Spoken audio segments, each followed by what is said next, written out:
Yo, yo, what up, y'all? It's your boy Fro, and today I'm going to be talking about the 1996 film Tremors 2 Aftershocks, also one of my favorite sequels. So ain't nothing to it but to do it. Here we follow Earl Bassett, played by the late great Fred Ward, who returns from the first film. Here in the second one, he's a bit washed up, if you would say. He lives in a trailer. He spent all of his money from the rewards of capturing the graboids in the first film.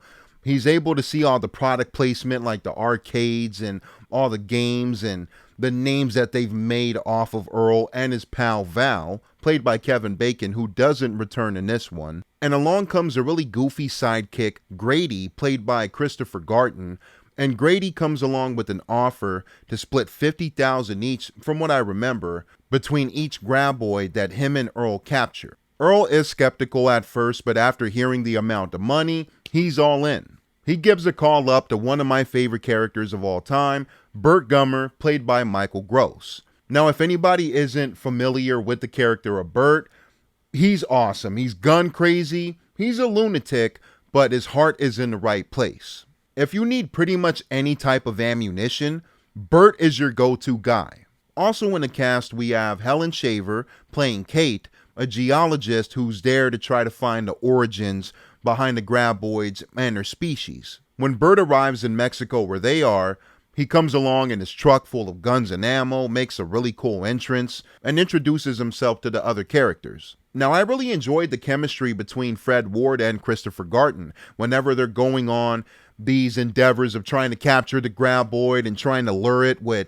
really cool technology, and the bickering and bantering they have at each other. They're throwing zabs at each other and really funny one-liners. Just like the first Tremors, for the most part, this one is really comedic and goofy, but there are some pretty cool moments here and there that I always thought was creepy, even when I was a kid watching this one. There's one sequence where Earl and Grady are on the hunt at night, and then they hear this howling through the sky, and it turns out it's one of the other graboids howling in pain, while we come to find out later it's transforming into another breed of graboid. But I remember the sound design used to always freak me out with the way this graboid was howling, and I still think it's pretty unnerving. It's a little detail in the film, or a little sequence that I always thought worked in a rather goofy film. Another good scare for me is where Pedro, I believe, is driving the truck, and he's also one of them back at the base, but he goes to look for Earl and Grady when their communication gets cut off. And Earl and Grady travel across open road to get to the truck when they see that it's stopped, and they can't find out why. And they have a monitor with them that I always thought was cool. It can sense the body temperature of the graboids. There's a couple scenes in the movie where the graboids are rushing right at the main center object, which is our character. And I always thought how that was executed was really dope and really cool. Definitely a cool detail. And we eventually discover the different type of graboid breed, and it's a creepy, two-legged kind of creature with a heat sensor. It has a flap above its head. It opens up and can sense your body temperature. And it sounds goofy, but I always thought it was really cool and neat. Definitely awesome puppetry work. There's tiny bits of CGI here and there, but it's not too noticeable. There's a lot of practical effect work going on.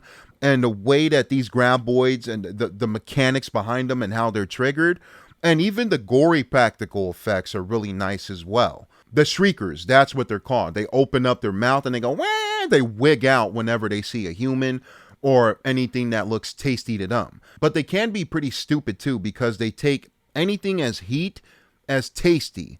So they see the engines of our characters' cars, they chew up all the wires, they leave our characters stranded, but it is ultimately used as a trick against the shriekers when they discover they can just cover up their body with a fire extinguisher. Speaking of which, there is a rather intense scene when Earl is covered up with the fire extinguisher and he manages to get back inside where the truck is parked. They have the gates all shut down from Grady, and at first they thought it worked, but now, since all the shriekers have eaten up all the food inside, they're starting to multiply more and more. So there's about hundreds of them inside of this garage that they have shut down. Earl gets trapped inside, but he manages to get out when Grady and the other folks are helping him with the fire hose. Before Earl escapes, he manages to throw a detonator or a bomb in Bert's truck, but Bert freaks out. He's like, why did you do that? There's so much explosions in the truck, and it's gonna be huge. The explosion is gigantic. And our characters manage to get away just in time before it explodes. We see Graboid guts flying everywhere. And we do have a happy ending where a majority of our characters do live, especially our main key roles. And I think only 3 or 4 people die. A guy named Julio that's with them, Pedro the driver, the guy in the intro, the opening sequence. It's a relatively low body count for this film, but it is still highly enjoyable for me. This is one of my favorite movies of all time. And I know that's high praise, and I do have a nostalgic sense for it. But nostalgia aside, we have very likable characters. The action is very fun. The Graboids look great. Great practical effects on the creatures overall. Nice supporting cast. Fred Ward kicks ass. Michael Gross is awesome every time as Burt Gummer. Christopher Garden works very well with Fred Ward. The guns, the ammunition from Burt, I always thought kicked ass, and he kicks it up a notch with some remote control explosive toys that he uses to lure the Graboids when he's out trying to kill them too. And even the competition that he gets into with Grady and Earl with who wants to kill the Graboids first and get the most money. It becomes very comical but awesome at the same time. I gotta say, this is a pretty rough PG-13 because there's a pretty gnarly, gory shot of when one of the guys, Julio, he gets his leg gnawed off by one of the Graboids, and it's pretty bloody and gory for sure. So I don't mind. Again, I love blood and gore in my films, but it's definitely something that's memorable to me. I'm like, wow, they got away with that. That's pretty gnarly. And even finding Pedro's severed hands that are still grasping the back of the truck when they discover it, pretty gory. It is rated PG-13, I think, for creature violence and gore. Really cool to me, but still crazy that they got away with shots like that. But overall, I'm going to give Tremors 2 Aftershocks a personal 9 out of 10. And that's it, y'all. It's your boy Fro. Have you seen this flick? What did you think about it? Do you like this one as much as the first?